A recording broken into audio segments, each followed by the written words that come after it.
وقوع کراچی کا ہے۔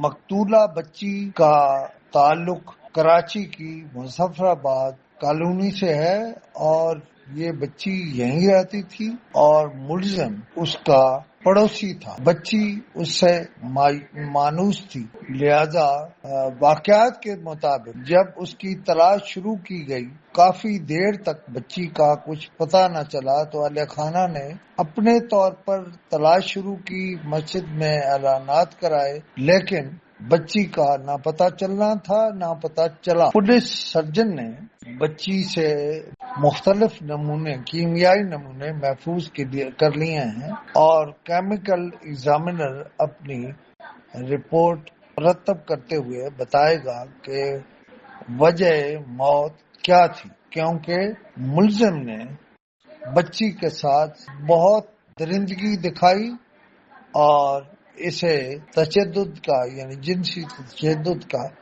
نشانہ بنایا۔ کیمیکل ایگزامینر کی رپورٹ بچی کی موت کا جو وجہ موت ہے وہ اس کا تعین کرے گی، لیکن اس طرح کے واقعات آخر کیوں ہوتے ہیں؟ یہ انسان سے درندہ کب بنتے ہیں؟ اس طرح کے لوگوں کا خود گھر والوں کو اور عزیز و اقارب کا محاسبہ کرنا چاہیے، انہیں پاگل خانے بھیجنا چاہیے، اس پر اقدامات کرنے چاہیے۔ اس کے حوالے سے کیا اقدامات ہو سکتے ہیں، ماہرین کو اس پر بٹھانا چاہیے، اس واقعے کو یوں نہیں جانے دینا چاہیے اور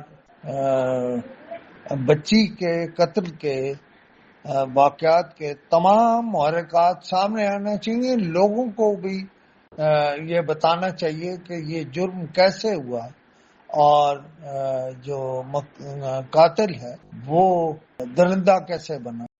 کراچی چونکہ بڑا شہر ہے، اس لیے کراچی کی پولیس کے پاس زیادہ تحقیقات کے لیے وقت نہیں ہوتا، مگر صحافت کی گزارش یہ ہوگی کہ اس قتل کی تہ میں جائیں، آئی جی سندھ اس کو خاص طور پر دیکھیں اور اس کے تمام حرکات کا جائزہ لے اور تاکہ یہ معلوم ہو سکے کہ بچی کیسے قتل ہوئی۔ اس کا ملزم ذہنی مریض لگتا ہے کیونکہ اس نے بچی کو قتل کرنے کے بعد اور جنسی زیادتی کرنے کے بعد اس کی لاش جو ہے وہ بوری بند لاش بنا دی۔